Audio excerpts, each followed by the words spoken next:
Assalamualaikum warahmatullahi wabarakatuh. Perkenalkan, kami dari kelompok 1 Elektromagnetika Dasar dari kelas 2 BTNK dari Prodi D4 Teknik Telekomunikasi jurusan Teknik Elektro Politeknik Negeri Bandung. Kami akan menjelaskan mengenai medan magnet dan medan listrik untuk memenuhi tugas elektromagnetika dasar. Sebelumnya, izinkan kami memperkenalkan diri. Nama saya Abdul Razak Ainur Rafiq dengan NIM 221344033. Nama saya Muhammad Liftari Yasdi dengan NIM 221344049. Nama saya Tersi Mulyana dengan NIM 221344062. Nama saya Anissa Juliani dengan NIM 221344036. Nama saya Delia Puspita dengan NIM 221344034. Selamat menyaksikan.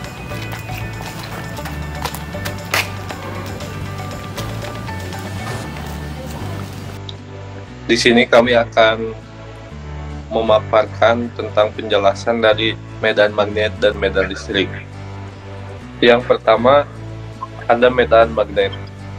Jadi, apa sih itu medan magnet? Medan magnet adalah daerah sekitar magnet yang mengakibatkan sebuah muatan yang bergerak di sekitarnya mengalami suatu gaya. Medan magnet biasanya digunakan untuk mempresentasikan bagaimana gaya magnet tersebut distribusi di antara suatu benda bermagnet atau sekitar benda tersebut. Medan magnet dapat dipresentasikan dengan menggunakan garis-garis magnet seperti diperlihatkan di dalam gambar di bawah ini.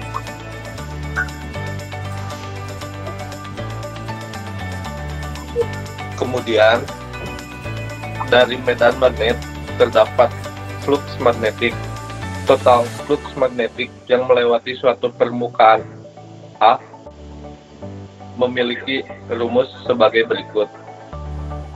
Pb sama dengan integral B terhadap A atau integral B terhadap perubahan luas. Jika medan magnetiknya sama dari sudut yang dibentuk oleh medan B dapat digambarkan seperti di kawat penghantar, maka Pb sama dengan medan magnet dikali luas cos theta. Suatu flux magnetik adalah satuan flux magnetik adalah Tesla meter kuadrat atau T kali meter kuadrat atau T kali M kuadrat, dan didefinisikan sebagai Weber atau Wb. 1 Weber sama dengan 1 Tesla kali meter kuadrat. Selanjutnya ialah sumber medan magnet. Yang pertama, medan magnet dan muatan titik yang bergerak. Apabila muatan titik Q bergerak dengan kecepatan V, muatan ini akan menghasilkan medan magnet B dalam ruang yang diberikan.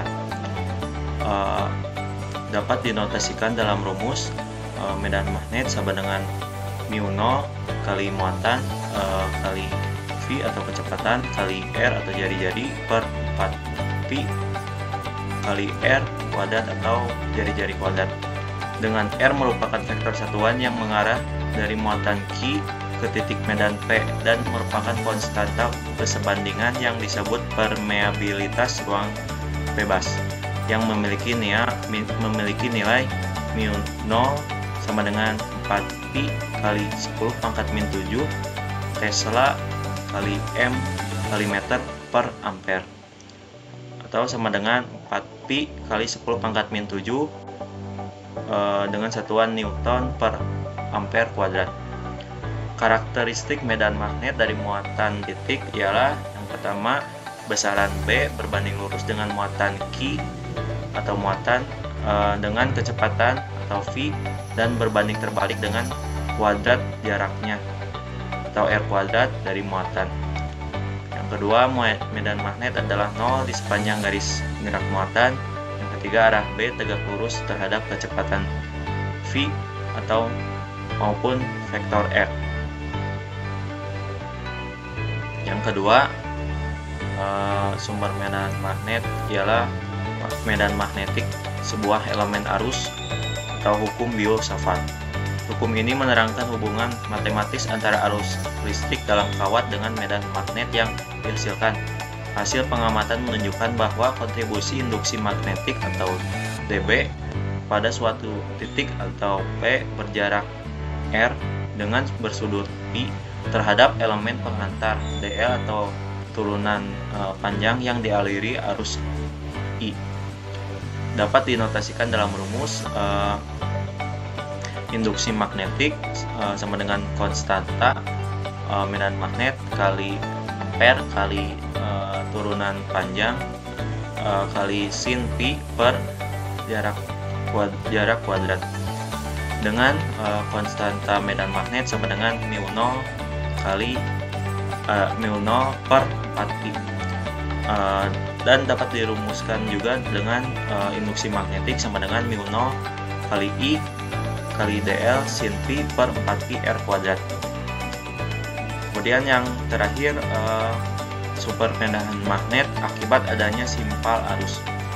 Perhatikan pada gambar di samping, penghantar melikat dengan jari-jari A dialiri arus I ketika akan menentukan induksi medan magnet di titik P yang berjarak R dari elemen penghantar di dl berdasarkan hukum Biot-Savart atau persamaannya ialah induksi magnetik sama dengan mu0 kali I kali dl kali sin pi per 4pi r kuadrat, atau dapat dirumuskan juga dengan induksi magnetik sama dengan mu0 kali I kali dl kali sin 90 derajat per 4pi r kuadrat, atau sama dengan mu0 kali I kali dl per 4pi r kuadrat.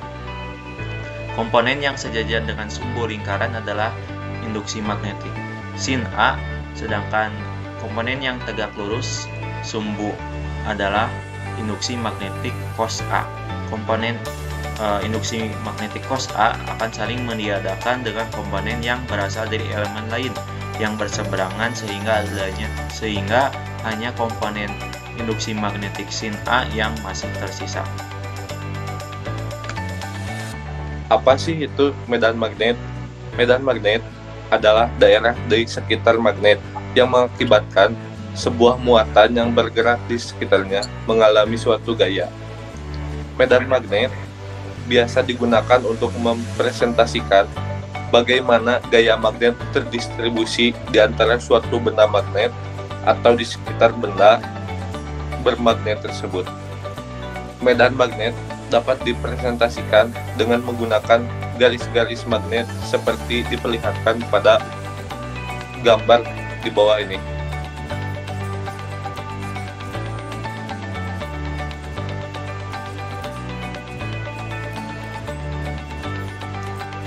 Kemudian dari medan magnet sendiri ada flux magnetik. Total flux magnetik yang melewati suatu permukaan A memiliki rumus Pb sama dengan integral B terhadap A. Kemudian jika medan magnetiknya serba sama dan sudut yang dibentuk oleh medan B dan diferensial A adalah θ, maka menggunakan rumus berikut. Pi sama dengan luas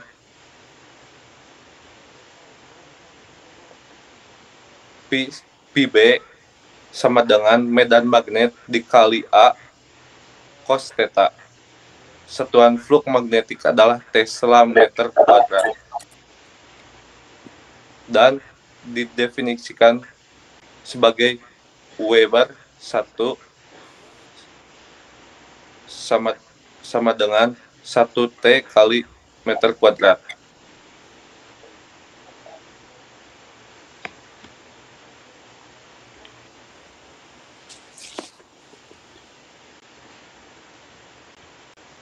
Oke, selanjutnya mengenai sumber medan magnet. Yang pertama, sumber medan magnet dan muatan titik yang bergerak. Apabila muatan titik Q bergerak dengan kecepatan V, muatan ini akan menghasilkan medan magnet B dalam ruang yang diberikan. Notasi dari rumus sumber medan magnet dan muatan titik yang bergerak ialah medan magnet sama dengan mu 0 dikali Q kali V kali R per 4pi R kuadrat. Dengan R merupakan vektor satuan yang mengarah dari muatan Q ke titik medan P dan merupakan konstanta kesebandingan yang disebut permeabilitas ruang bebas yang memiliki nilai mu 0 sama dengan 4pi kali 10 pangkat min 7 kali T kali M per A atau sama dengan 4pi kali 10 pangkat min 7 N per A kuadrat. Karakteristik medan magnet dari muatan titik A. Besaran B berbanding lurus dengan muatan Q dan kecepatan V berbanding terbalik dengan kuadrat jaraknya dari muatan. B.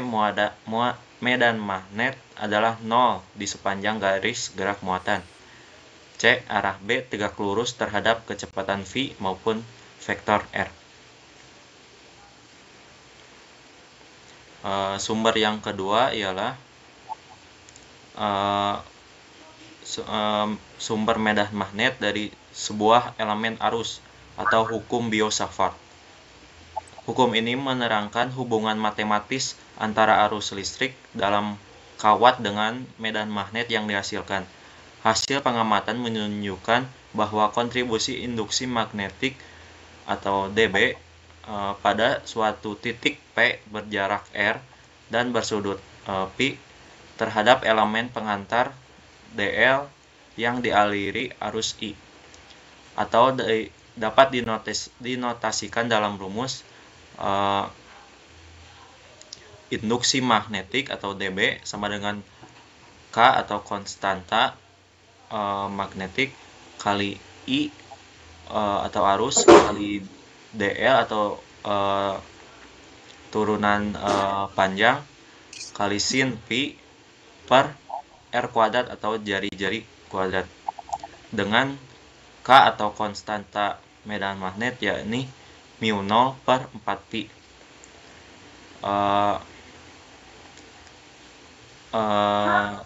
Induksi magnetik juga dapat dinotasikan dalam rumus lain yakni mu 0 kali I kali dl sin pi per 4pi R kuadrat. Selanjutnya yang ketiga, sumber medan magnet dari akibat adanya simpal arus. Perhatikan dalam gambar di samping, penghantar melingkar dengan jari-jari A dialiri arus I. Kita akan menentukan induksi magnetik di titik B yang berjarak R dari elemen penghantar dl atau turunan panjang berdasarkan hukum Biot-Savart atau persamaannya ialah induksi magnet atau dB sama dengan mu 0 kali I kali dl kali sin pi per 4pi R kuadrat atau dapat dinotasikan dalam rumus induksi magnetik atau dB sama dengan mu 0 kali I kali dl kali sin 90 derajat per 4pi R kuadrat sama dengan mu 0 kali I kali dl per 4pi R kuadrat. Komponen yang sejajar dengan sumber lingkaran adalah induksi magnetik sin A, sedangkan komponen yang tegak lurus sumbu adalah induksi magnetik cos A. Komponen induksi magnetik cos A akan saling meniadakan dengan komponen yang berasal dari elemen lain yang berseberangan sehingga hanya komponen induksi magnetik sin A yang masih tersisa.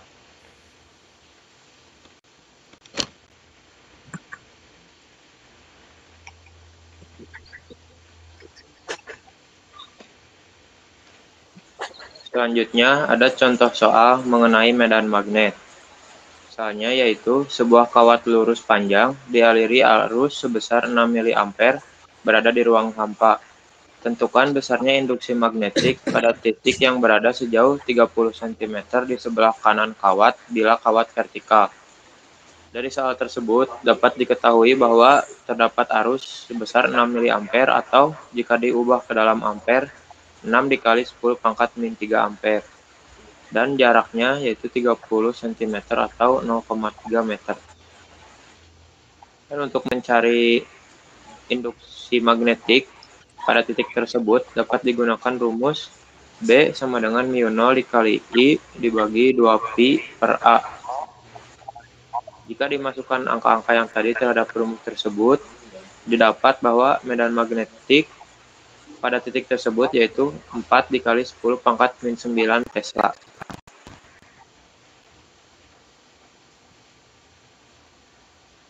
Selanjutnya ada penjelasan mengenai medan listrik. Apa sih itu medan listrik? Medan listrik adalah daerah di sekitar benda bermuatan yang masih terpengaruh oleh gaya Coulomb. Yang seperti yang dinyatakan oleh Michael Faraday bahwa suatu medan listrik keluar dari setiap muatan dan menyebar ke seluruh ruang ketika muatan kedua diletakkan di dekat muatan pertama. Maka muatan tersebut akan merasakan gaya yang disebabkan oleh adanya medan listrik di tempat tersebut, misal di titik P. Selanjutnya, garis-garis medan. Medan listrik seringkali disebut sebagai medan vektor karena merupakan besaran vektor. Medan listrik dapat digambarkan sebagai serangkaian garis untuk menunjukkan arah medan listrik. Pada berbagai titik di ruang, garis-garis medan listrik atau garis-garis gaya ini digambarkan sedemikian rupa sehingga menggambarkan arah gaya yang disebabkan oleh medan tersebut pada muatan tes positif. Contohnya pada gambar A yaitu disebabkan oleh satu muatan positif dan pada gambar B disebabkan oleh satu muatan negatif. Selanjutnya, hukum Coulomb mengungkapkan bahwa gaya yang diberikan suatu benda kecil bermuatan pada muatan kedua sebanding dengan hasil kali besar muatan benda pertama atau Q1 dengan besar muatan benda kedua atau Q2 serta berbanding terbalik terhadap kuadrat jarak R di antaranya persamaan matematis hukum Coulomb. Selanjutnya ada intensitas medan listrik. Pada setiap kasus, gaya mempengaruhi secara radial dari Q. Dengan medan listrik E di setiap titik pada ruang didefinisikan sebagai gaya F yang diberikan pada muatan tes positif yang kecil pada titik tersebut di muatan tes Q. E sama dengan F dibagi Q.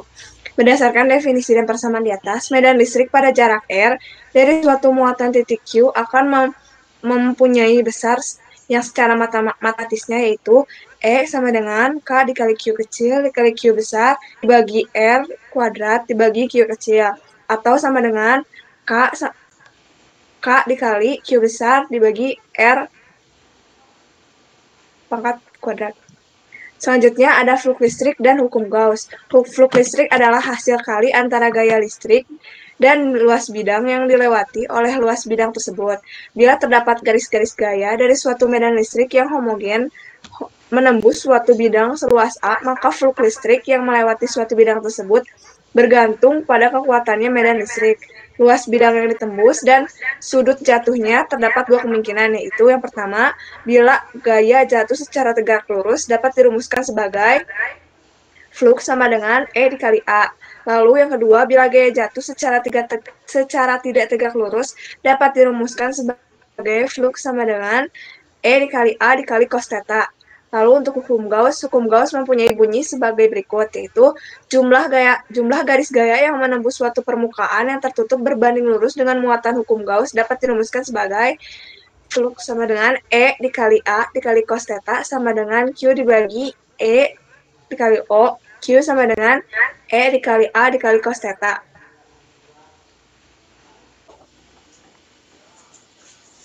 Nah, di sini terdapat contoh soal mengenai medan listrik. Soalnya yaitu diketahui di udara terdapat dua buah muatan listrik yaitu 30 nanocoulomb yang diletakkan di titik A yang memiliki koordinat 1, 2, 3 dan muatan listrik minus 30 nanocoulomb yang diletakkan di titik C min 1, min 2, min 3. Hitung intensitas medan listrik di titik B yang memiliki koordinat 0,0,0. Yang pertama, kita harus mencari medan listrik di titik tersebut yang dipengaruhi oleh muatan yang 30 nanocoulomb atau kita sebut S1. Untuk mencari S1, langkah pertama kita harus mencari R1 atau vektornya. Dan didapat vektornya yaitu minus 1 vektor satuan AX, min 2 vektor satuan AY, minus 3 vektor satuan AZ. Kemudian dari vektor tersebut kita dapat mencari jarak muatan dari titik observator tersebut, yaitu didapat akar 14 satuan jarak. Langkah selanjutnya mencari vektor satuan dari vektor satuan AR1, yaitu didapat minus vektor satuan AX dikurang 2 vektor satuan AY minus 3 vektor satuan AZ dibagi akar 14.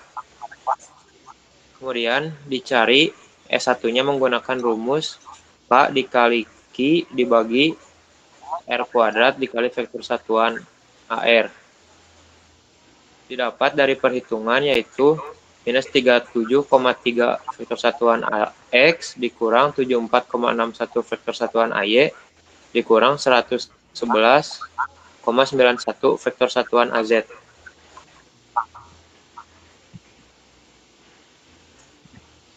Nah, setelah didapat medan listrik untuk muatan yang pertama, dicari medan listrik yang dipengaruhi oleh muatan kedua, yaitu E2. Pertama-tama kita juga harus mencari vektornya. Vektornya kita namakan kali ini R2. Dapat R2 itu AX ditambah 2 AY, vektor satuan AY ditambah 3 vektor satuan AZ. Kemudian dicari juga jaraknya dan didapat akar 14 satuan jarak. Kemudian dicari vektor satuan AR2 dan didapat vektor satuan AX ditambah 2 vektor satuan AY ditambah 3 vektor satuan AZ dibagi akar 14. Lalu dapat dicari medan listrik yang dipengaruhi oleh muatan kedua, yaitu dengan menggunakan rumus K dikali Q dibagi R kuadrat dikali vektor satuan AR. Dan didapat medan listriknya yaitu minus 37,3 vektor satuan AX dikurang 74,61 vektor satuan AY dikurang 111,91 vektor satuan AZ. Kemudian untuk mencari medan listrik totalnya, medan listrik yang dipengaruhi oleh muatan pertama dan muatan kedua dijumlahkan.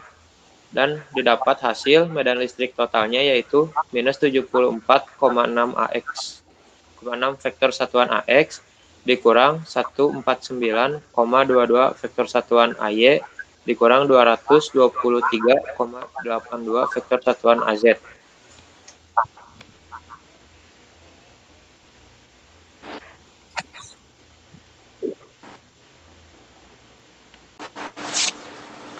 Selain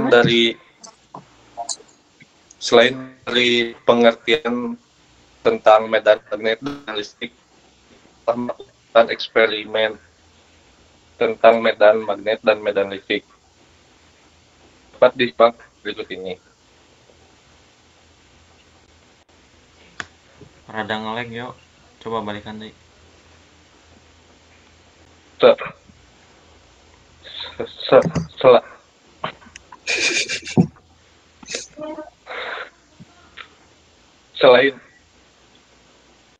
Selain dari pengertian medan magnet dan medan listrik, kami telah melakukan eksperimen yang dapat Anda saksikan di dalam video berikut ini. Bismillah.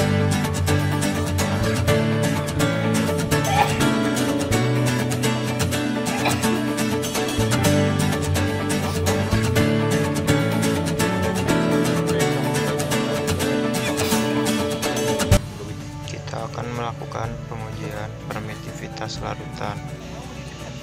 Pertama-tama dimasukkan ke dalam air lemon,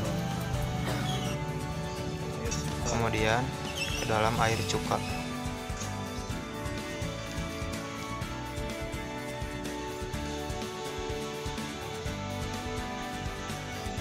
lalu ke dalam air garam,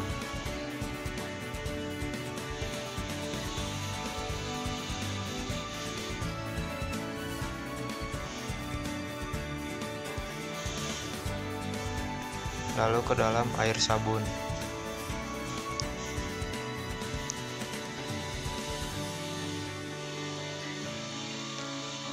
setelah itu ke dalam air garam.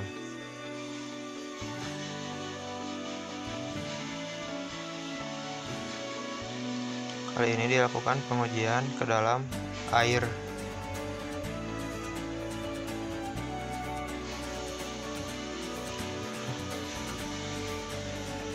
Lalu ke dalam campuran larutan-larutan yang sebelumnya. Lalu ke dalam minyak.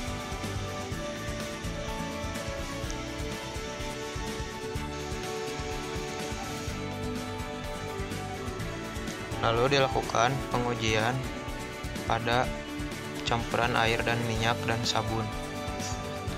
Apa sih kesimpulan dari eksperimen tadi? Eksperimen tersebut membuktikan bahwa permitivitas tiap larutan dan cairan berbeda-beda. Permitivitas berbanding lurus dengan kerapatan fluks listrik yang mengakibatkan muatan listrik dikonsentrasikan. Lab yang menyala terang membuktikan bahwa larutan tersebut memiliki permitivitas tinggi karena muatan listrik dikonsentrasikan dengan besar. Sebaliknya, jika LED redup atau mati, permitivitas larutan tersebut kecil.